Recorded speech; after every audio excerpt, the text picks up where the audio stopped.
Okay, so this is a tour of my one of my newest maps called the Pillar of Autumn. It's a linear infection map.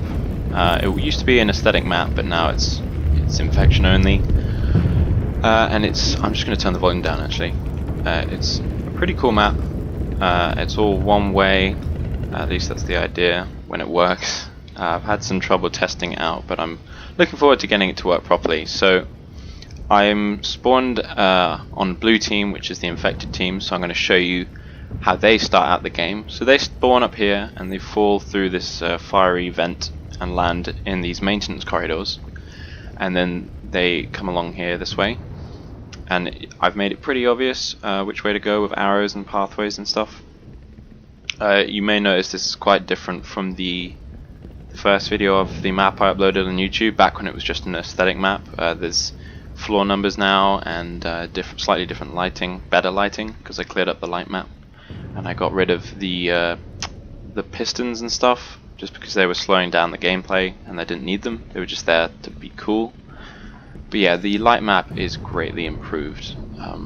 Some fire and dead people there. Floor 15. I always wanted it to be obvious what floor you're on to give a sense of scale of the whole ship, basically.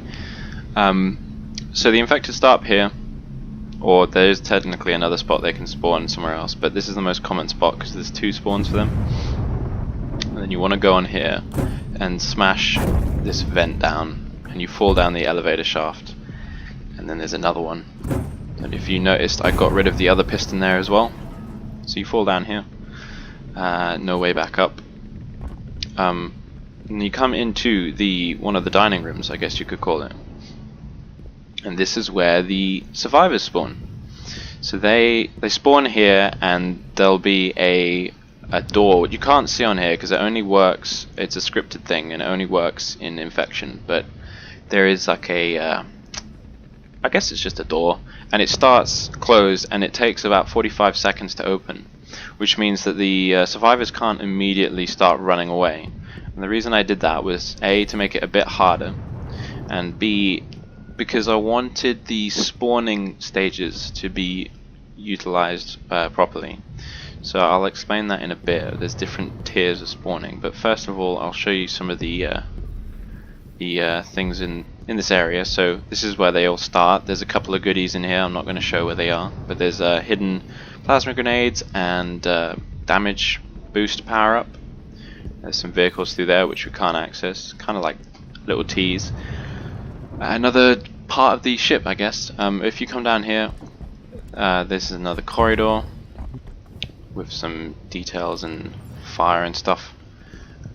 Here's a shotgun. So this is the first little hidden bit. Pick up a shotgun. This is the other infected initial spawn. Up there, there's another corridor down here, and you just come up here and you smash through this bit. And the arrows there just to help the infected realize what they're doing.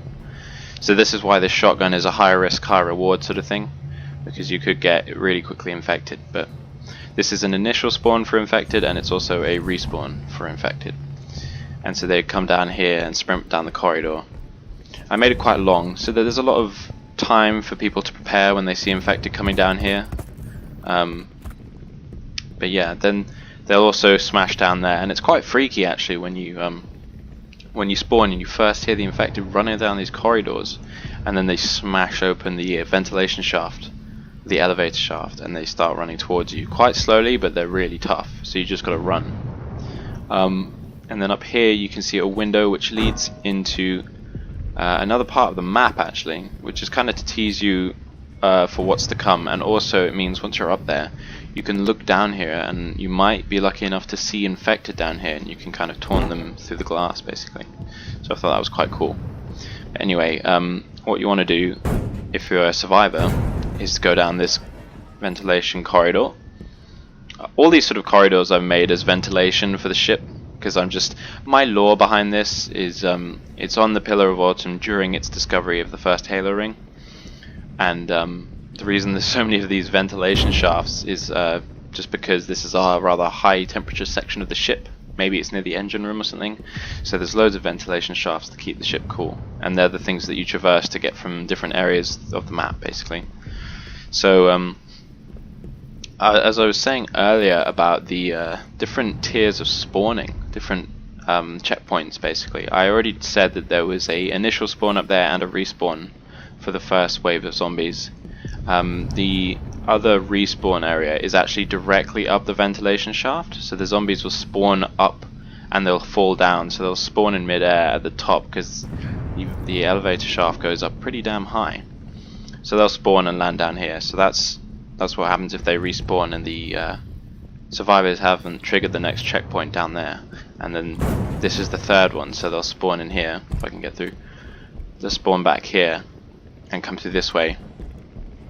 So really, once zombies start getting infected, you really want to move on because they spawn pretty quickly and they'll surround you pretty quickly. So you go through here into the ventilation shaft, as I mentioned, which you may recognize from the first video I did, and you drop down here, and this will trigger the next checkpoint if you're on the red team or the survivors, and it means that this is what triggers the zombies to spawn in the 3 places I mentioned earlier. So rather than having to start all the way at the back, they actually start just up in that room, so they don't have to travel as far. But yeah, this is 4th floor. 4th floor? Floor 4. This is the 4th floor. There's a garage in there with some Dead Covenant and fire. A doorway and stuff. Lots of decals and lockers and details around here. But the arrow should make it pretty clear where to go. There's some more arrows. Little dead end there and stuff like that. This is a server area, which is why it needs to be kept cool. These are all computer servers. And there's another ventilation corridor and another shotgun. So that's the next area down there. Before we go there, what I want to explain is the spawning triggers. So once the survivors get through that vent there and they break it through, the next checkpoint of spawning will trigger. So instead, zombies will now spawn in this hallway and up there, because there's actually quite a lot of space up here. They spawn up on top of there, and they also spawn in one of these ventilation tubes. So we came from this one, and now zombies will spawn in this one, and they'll fall down into this room. So the zombies are always right behind you, and they're always spawning in creative areas that you can't really notice if you're just a survivor. But yeah, that's how they keep up with you, rather than making them go all the way across, because the alpha zombies are really slow. So what you want to do is smash through here, and then you get into the vehicle shaft, I guess you could say. So it's a really tall room, some Covenant activity going on here. I'm not really sure what happened.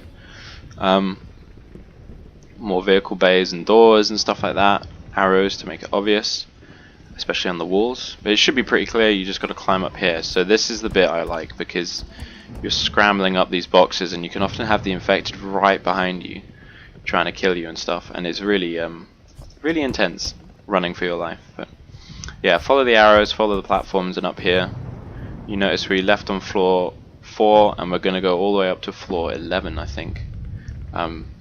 This is a spawning area for the next wave of spawning, which is triggered once we get up there. So that's one, and then there's another one down there in the dark abyss behind some vans. So you just got to make your way up here. I've done this climb so many times, I've completely lost count of how many times I've done it now. But so floor 10 and floor 11. So floor 10, actually, I'll just note, floor 10 is the floor that the survivors started on, which I showed once you get into the dining room. And floor 11 is the floor just above it. So yeah, I think there's also a zombie spawn there. Once you get through here, you just jump through here, and then you're on floor 11, dining room, which I'll show. There's also an alternate route for zombies to avoid them getting completely spawn killed.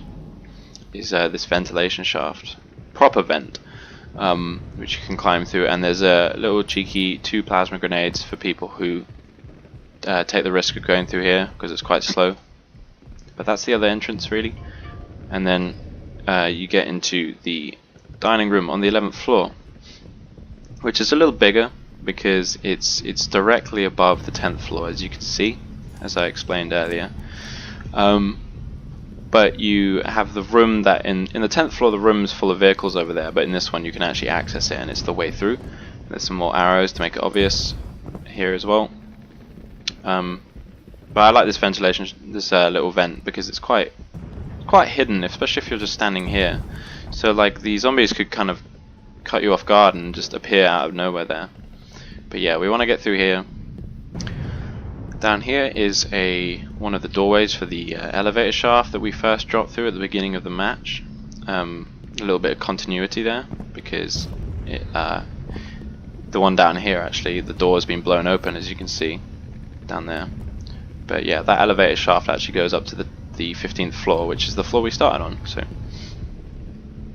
now we're on the 11th, and we want to get up all the way to the top up there. Again, more arrows to make it obvious, but you just jump up here and you do some more climbing. This is a bit where you're particularly vulnerable because you can't really see the zombies too well and you can't shoot them very well. And they move really fast and they jump higher than you and everything. So it's a pretty dangerous point really, where you just have to scramble to the top. It's quite a high paced sort of intense rush you get. One more note actually is this is the 15th floor. So this is the floor, this bit here is actually the corridor we started in, and I'm thinking of putting in a window or something just to kind of show off the connectivity of the map and how everything actually links together. So I might do that in Forge. But you get up here and you're nearly at the top. Just up here, it's a bit tricky. I might move that cone. People like a challenge. So this is one of the windows. You can see the halo ring. We're on the 18th floor, and then the 19th and 20th floor keep going up. There's more platforms and stuff, and actually the zombies spawn up on the 20th floor once you trigger the next spot, which is up there. So once you get up there, it triggers spawning, so they spawn up there, and they also spawn a couple spots down at the bottom, so they have to climb up. So the zombies are always right behind you, and it makes camping a lot harder when the zombies are just jumping down here relentlessly. It's quite fun though. So the survivors get down here and then they have to hold out as long as they can, but they do get some freebies. So they get a energy shield, which I'm pretty sure I set not to respawn. They get some more frag grenades. They get 2 full clips of shotgun ammo and an SMG and a turret, obviously. So that's like your last chance at survival, really. And you just have to hold out until your ammo runs out, and the zombies will keep spawning.